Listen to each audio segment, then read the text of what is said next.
জুলাই গণ অভ্যুত্থান স্মৃতি জাদুঘর হবে ভবিষ্যৎ প্রজন্মের কাছে পূর্বসূরিদের সাহসিকতা আর বিতাড়িত ফ্যাসিস্টের মুখোশ উন্মোচনের প্ল্যাটফর্ম। সকালে এই জাদুঘরের উদ্বোধন করে এসব কথা বলেন প্রধানমন্ত্রী তারেক রহমান। আজকের দিনটি দেশের গণতন্ত্রের ইতিহাসে যুগান্তকারী মাইলফলক আখ্যা দিয়ে তিনি জানান, জুলাই জাতীয় সনদের বাস্তবায়ন প্রক্রিয়া শুরু করেছে তার সরকার।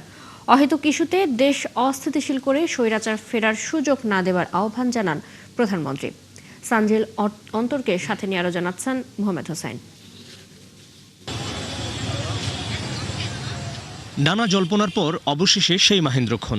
দেশের গণতান্ত্রিক সংগ্রামের ইতিহাসে অবিস্মরণীয় মাইলফলক জুলাই গণ অভ্যুত্থানের গৌরবময় স্মৃতি সংরক্ষণ ও সংগ্রামের প্রকৃত ইতিহাস নতুন প্রজন্মের কাছে তুলে ধরতে এই জাদুঘর।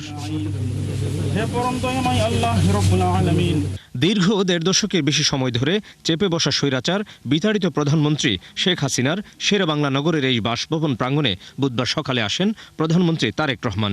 উদ্বোধন করেন ২৪ গণ আন্দোলনের ঐতিহাসিক স্মৃতিচিহ্ন জুলাই গণ অভ্যুত্থান স্মৃতি জাদুঘর। বিগত অন্তর্বর্তী সরকারের প্রধান উপদেষ্টা, বর্তমান সরকারের মন্ত্রিসভার সদস্য, বিদেশি কূটনীতিক, জুলাই যোদ্ধা ও নিহত পরিবারের সদস্যদের সাথে নিয়ে ঘুরে দেখেন গণ অভ্যুত্থানের বীরত্বগাথা ও আত্মত্যাগের নানা স্মৃতিচিহ্ন। নিজ বক্তব্যে প্রধানমন্ত্রী বললেন, এই জাদুঘর হবে ভবিষ্যৎ প্রজন্মের সামনে পূর্বসূরিদের সাহসী ইতিহাস, ফ্যাসিবাদের মুখোশ উন্মোচনের জাতীয় প্ল্যাটফর্ম। এই দিনটি বাংলাদেশের গণতন্ত্রের ইতিহাসে অবশ্যই আরেকটি যুগান্তকারী মাইলফলক। আজকের ঐতিহাসিক জুলাই গণ অভ্যুত্থান স্মৃতি জাদুঘর ভবিষ্যতের প্রজন্মের সামনে তাদের পূর্বসূরিদের সাহসী ইতিহাস যেমন তুলে ধরবে, অপরদিকে তাদের সামনে উন্মোচিত হবে বিতাড়িত ফ্যাসিস্টদের মুখোশ। গভীর শ্রদ্ধায় স্মরণ করেন জুলাইসহ দীর্ঘ ফ্যাসিবাদ বিরোধী আন্দোলনে আত্মদানকারী সাহসী বীর সন্তানদের। আশ্বাস দিলেন ন্যায় বিচার ও পুনর্বাসনের। বিগত ১৭ বছর এবং জুলাই আন্দোলনে যে মানুষগুলো শহীদ হয়েছেন, গুম খুনের শিকার হয়েছেন, সরকার সিদ্ধান্ত গ্রহণ করেছে তাদের নামে তাদের এলাকায় যে কোনো একটি প্রতিষ্ঠানের নামকরণ করা হবে ইনশাআল্লাহ। আহত জুলাই যোদ্ধাদেরকে সরকারি হাসপাতালে বিনামূল্যে চিকিৎসা সেবা প্রদান করা হচ্ছে। পাশাপাশি গুরুতর আহত জুলাই যোদ্ধাদেরকে যথা নিয়মে উন্নত চিকিৎসার জন্য থাইল্যান্ড, সিঙ্গাপুর, তুরস্ক, রাশিয়া সহ বিভিন্ন দেশে চিকিৎসা করানো হচ্ছে।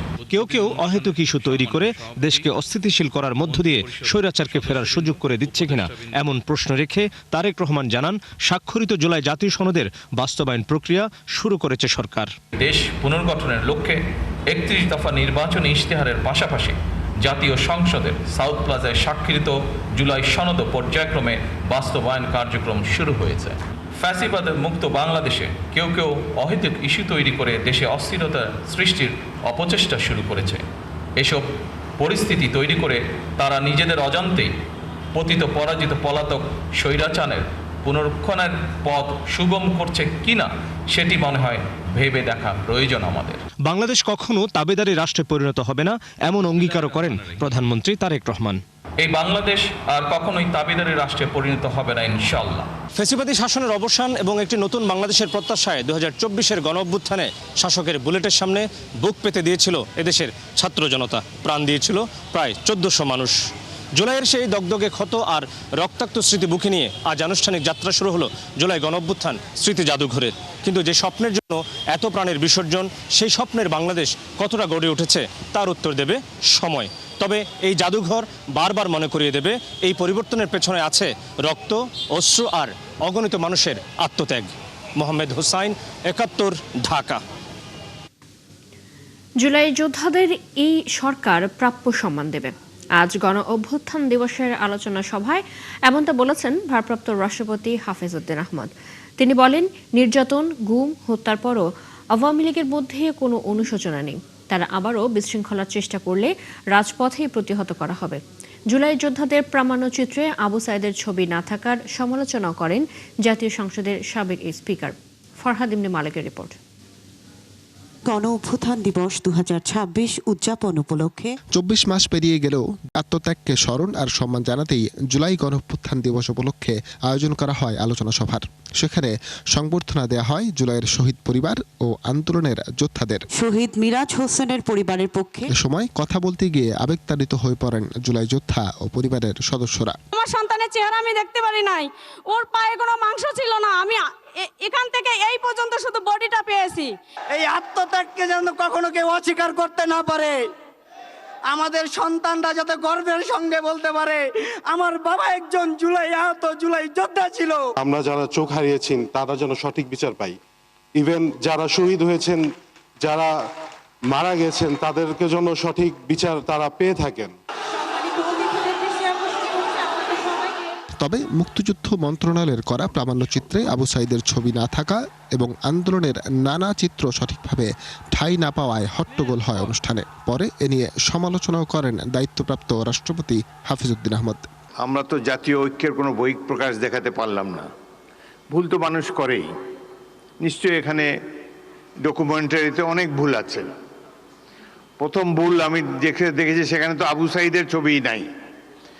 আবু সাঈদ এই বিপ্লবের প্রতিচ্ছবি, প্রতীক, তার ছবি না থাকলে এটা কোনো ডকুমেন্টারি হলো না।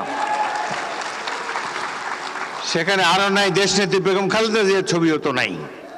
এই সরকার জুলাই যোদ্ধাদের তাদের প্রাপ্য সম্মান দেবে বলেও আশ্বাস দেন রাষ্ট্রপতি। আমি আপনাদেরকে আশ্বস্ত করতে চাই, তো এই সরকারের কাছ থেকে নিশ্চয়ই সম্মান আপনারা পাবেন। আমরা সেই সম্মান আপনাদেরকে দেব। গরিব দেশে যতটুকু সাধ্য আছে সবকিছু উজাড় করে দেব আপনাদের কল্যাণের জন্য। এ সময় পলাতক আওয়ামী লীগের মধ্যে কোনো অনুশোচনা নেই বলে মন্তব্য করেন তিনি।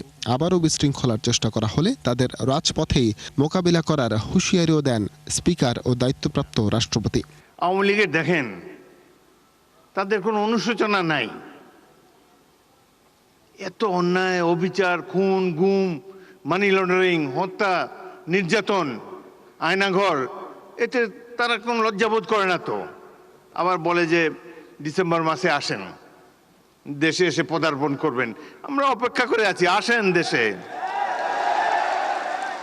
দেশে আছেন, দেখা হবে ইনশাল্লাহ রাজপথে। জুলাই গণঅভ্যুত্থান রাষ্ট্র সংস্কারের যে সুযোগ দিয়েছে তা বুকে ধারণ করে দেশে গণতন্ত্র প্রতিষ্ঠার জন্য সবাইকে ঐক্যবদ্ধ হওয়ার আহ্বান জানান তিনি। ন্যায়ভিত্তিক, মানবিক ও সুধী সমৃদ্ধ নতুন বাংলাদেশ নির্মাণে দৃঢ় অঙ্গীকারে রূপান্তরিত করি। ফরহাদ ইবনে মালেক, ৭১, ঢাকা। জুলাই গণ অভ্যুত্থানে সামনের সারিতে নেতৃত্ব দানকারীরাই প্রকৃত যোদ্ধা বলে মন্তব্য করেছেন স্বরাষ্ট্রমন্ত্রী সালাউদ্দিন আহমদ। বাংলাদেশ চীন মৈত্রী সম্মেলন কেন্দ্রে জুলাই শহীদ ও যোদ্ধাদের সংবর্ধনা ও আলোচনা সভায় তিনি একথা বলেন। এ সময় বিরোধী দলকে সংবিধান সংশোধন কমিটিতে নাম দেওয়ার আহ্বান জানান মন্ত্রী। সতর্ক করেন, গণহত্যাকারী কোনো দলকে আর রাজনীতি করতে দেওয়া হবে না। ফ্যাসিবাদ ও আওয়ামী লীগের বিরুদ্ধে সবাই ঐক্যবদ্ধ আছে বলেও জানান সালাউদ্দিন আহমদ। জুলাই বিপ্লব দলীয়করণ করা যাবে না উল্লেখ করে স্বরাষ্ট্রমন্ত্রী বলেন, স্বৈরাচারের পতন একদিনে হয় না।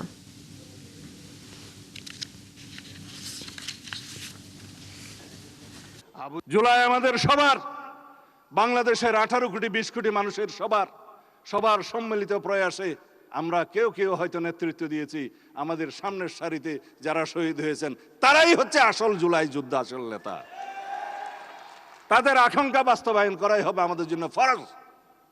অথচ জুলাইয়ের কৃতিত্ব নেওয়ার জন্য, রাজনীতি করার জন্য সবাই প্রতিযোগিতায় নেমেছে। আমরা প্রতিযোগিতা করছি জুলাইয়ের আকাঙ্ক্ষা বাস্তবায়নের জন্য। সরকারের সার্বিক আচরণে আরেকটি বিপ্লব অনিবার্য হয়ে উঠেছে বলে হুঁশিয়ার করেছেন জামায়াতে ইসলামের আমির ডক্টর শফিকুর রহমান। ক্যাম্পাসগুলোতে ছাত্র শিক্ষক সবাই আতঙ্কে আছেন দাবি করে তিনি বলেন, আক্রমণ হলে সবাইকে প্রতিরোধ গড়ে তুলতে হবে। গণভোটের রায় নিয়ে আপোষের জন্য চাপ দেওয়া হচ্ছে বলেও দাবি করেন বিরোধী দলীয় নেতা। আজ রাজধানীতে 11 দলীয় ঐক্যের গণসমাবেশে তিনি এসব কথা বলেন। বিস্তারিত শাহিদুজ্জামান সাকিবের রিপোর্টে।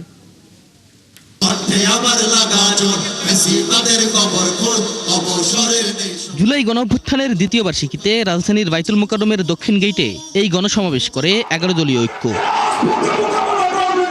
সকাল থেকেই ছোট ছোট মিছিল ও বিভিন্ন দাবি সংবলিত ব্যানার ফেস্টুন নিয়ে সমাবেশস্থলে আসতে থাকেন জামায়াত, এনসিপি সহ জোটের নেতাকর্মীরা। বেলা বাড়ার সাথে সাথে ভরে যায় আশেপাশের এলাকা। সমাবেশে 11 দলীয় ঐক্যের নেতারা অভিযোগ করেন, অভ্যুত্থানের মাত্র 2 বছরের মাথায় বিভক্তির রাজনীতি শুরু করেছে সরকার। জুলাই সনদ নিয়ে কোনো গড়িমসি সহ্য করা হবে না। বাংলাদেশের মালিকানা তারেক রহমানের নয়, বাংলাদেশের মালিকানা বাংলাদেশের জনগণের। বক্তারা বলেন, জনগণের বিপক্ষে গিয়ে বর্তমান সরকার ক্ষমতায় থাকতে পারবে না। সরকার ক্ষমতা পেয়ে দেউলিয়া হয়ে গেছে বলেও অভিযোগ করেন 11 দলীয় ঐক্যের নেতারা। আমাদেরকে এমন জায়গায় ধাক্কায় নিয়ে যাবেন না যেখান থেকে আপনাদের পতন শুরু হবে।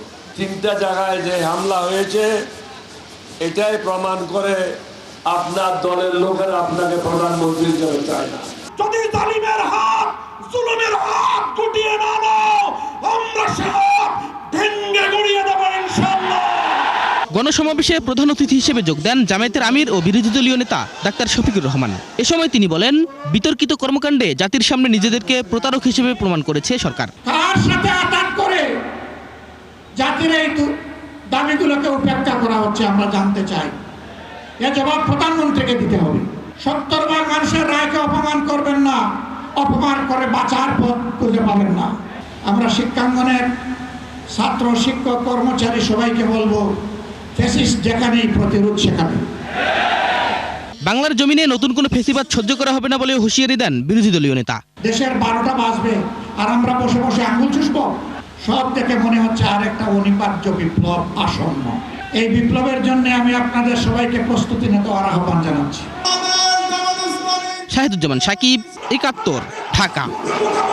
চলছে সংবাদ সংযোগ, সরাসরি সংবাদ এবং অনুষ্ঠান দেখতে চোখ রাখুন 71 ফেসবুক পেজে, সাবস্ক্রাইব করুন 71 ইউটিউব চ্যানেল, থাকুন 71 সাথেই।